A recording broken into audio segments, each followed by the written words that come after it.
What is up, guys? Welcome to this episode of CM Retro Rants, and today we're actually going to be doing a little bit of ranting.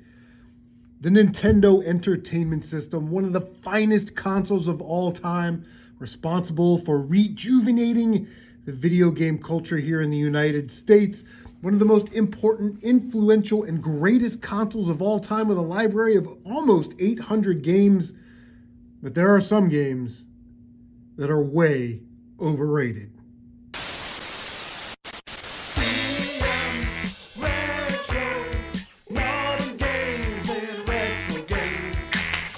So I have to start with a disclaimer so you nerds don't get out of control in my comments section. All 5 of these games are great games. However, I just feel that these games get a little bit too much love. They get too much more hype than they deserve. They get too much more credit than they actually deserve. Meanwhile, there are plenty of other great games on the Nintendo that I feel are better than these 5 games. So coming in at number 5 is RC Pro Am. Released by Rareware on the NES in 1988, it is number 13 on IGN's Top 100 Nintendo Games list. It's also number 44 on Top 100 NESGames.com list. Are you serious right now?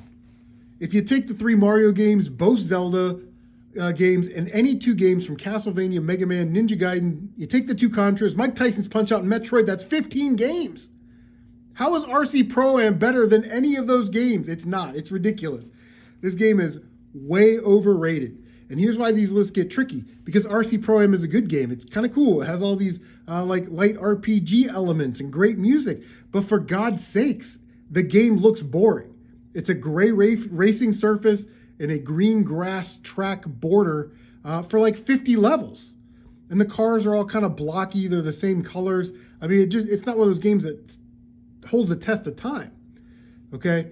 The isometric view is also not great. The top-down view is a lot better for these types of racing games. And the camera is way too close. If they pull that camera back, you'd at least have some ability to have reaction time to make those turns, which you're slipping and sliding around anyway, so it doesn't even control that good. While RC Pro-Am is a good game, and it is a bit dated, but there's no way that this game should sniff anybody's top 50 NES games list. It should not be in the top 50 anywhere in the world on any list. That's why RC Pro-Am is overrated. All right, so coming in at number 4 is Metal Gear, released by Konami/Ultra in 1988. It is number 26 on IGN's Top 100 NES Games list and number 33 on Top 100 NESGames.com. How in the actual hell is this game in the top 100 of any list? The father of Metal Gear, Hideo Kojima, hates this game. Now, he didn't really have anything to do with these games, but he said it just wasn't a representative port or a spirit of what Metal Gear is supposed to be. Now, I love the PlayStation games, especially PlayStation 1 game, Metal Gear Solid, but the NES game is terrible.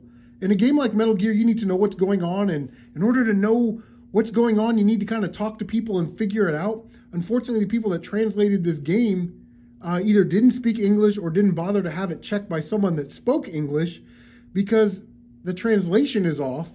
The way the letters look on the screen, you can barely even read this game. Ones look like I's, zeros look like O's, that kind of thing. And even like in the first screen, the guy famously says, "I feel asleep." You did what? What is he trying to say? I'm falling asleep? Why would someone that's falling asleep need to say out loud, "I'm falling asleep"? You feel sleepy? In the NX version, it says, "Yawn, I'm sleepy." Why couldn't you just translate that?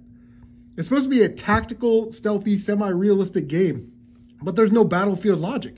If you're on the battlefield and I kill you, you're dead. You do not respawn. When you sound the alarm, you get swarmed, and I guess that's how it goes in some of these games, but you can't outrun the enemies, you can't shoot them because they're standing right on top of you, and they just deplete your life, and when you die, you go back to the beginning of the game. So the trial and error aspect, the punishment is so severe that you go back to the beginning of the game. That's completely overrated. The password system sucks, and you don't even fight Metal Gear. You get to fight the deadly, vicious, exciting computer. And this is, if they had just ported the Metal Gear version from the MSX, you would have fought Metal Gear because, you fight Metal Gear in that game. Complete disaster. This shouldn't, it's 26 on IGN, top 33, or number 33 on top 100 NES games. There's no way Metal Gear should be in the top 100 of any Nintendo game list. Coming in at number 3 on my most overrated Nintendo games of all time list, this one kind of hurts my soul a little bit because I do like this game, but we have to kind of be honest. It's Excite Bike. Released in 1985 by Nintendo, it's number 14 on IGN's top 100 Nintendo games list, and number 43 on top 100 NESgames.com. It is a Nintendo must-have, praised for being fun, addictive, playable, colorful, easy to pick up and play, that kind of thing. But seriously, what the hell? It's only 5 levels.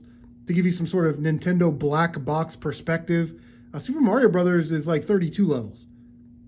8 worlds, 4 levels each. You're riding in a straight line and you're expected to complete laps? Really? It seems like a problem since we're not going in a circle or turning in the game. Like, it's just an unrealistic expectation.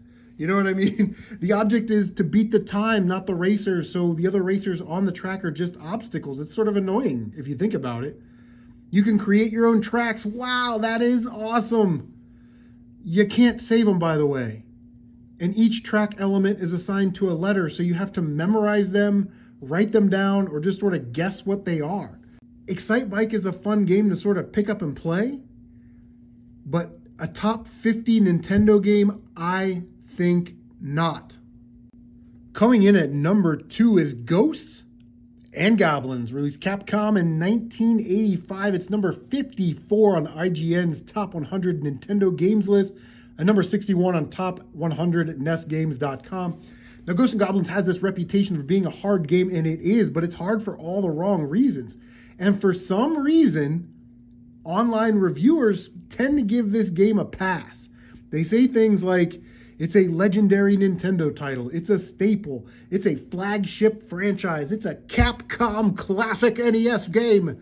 But in reality, the game looks gross, it plays bad, all the weapons suck. The difficulty is a little overhyped. Yeah, there's some random elements that are annoying, like when you are on a ladder, you can't jump off or defend yourself. When you get to the top of the ladder, enemies can randomly spawn on top of you, crap like that. And some bosses are immune to certain weapons, but each level seems to have a tough part. Like the big guy house in stage 2, the Red Devil Ascent in stage 3, so on and so on. And once you learn how to get past those, the game isn't really that difficult. The hardest levels are definitely going to be 5 and 6. And once you learn how to do those, it's very difficult, but it's not so difficult where it's this brutal thing that you can't beat. And for some reason, people online have got this in their head where this game is unbeatable. There's no way to beat it. You're going to spend hours and hours and hours. I beat it in a day because you get unlimited continues. But I think there's this aura around Ghosts and Goblins on Nintendo that it's supposed to be one of these great games that is just very difficult. It's not Battletoads, it's not Silver Surfers. Ghosts and Goblins is a dumpster fire. And because of that reason, it is number 2 on my most overrated NES games list. Coming in at number 1, my most overrated Nintendo game of all time is absolutely 100% without a doubt, unequivocally, I will never shake from this stance. Ducktales, released by Capcom in 1989. It is number 10 on IGN's top 100 NES games list and 22 on the top 100 NESgames.com list. Now, most of you have fond memories of the cartoon, not the game. So you feel like, I'm on Team Ducktales, I have to like the game. You don't have to like the game. Again, it's not a bad game, it's a really good game. But does it deserve all the hype? Does it deserve all the love that it gets?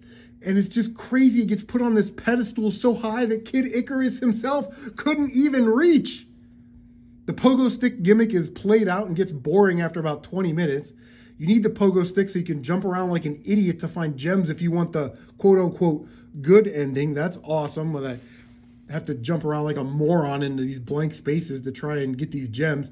Again, it's just boring and becomes cumbersome. Like, there are so many better platformers by Capcom than Ducktales. Mega Man, Darkwing Duck. I don't know. It's crazy. The final level, you go back to Transylvania. So the final level, you go back to a level that you already played. That's kind of lazy. They were too lazy to make a final level. And everyone praises the moon music, but listen to the first 10 seconds.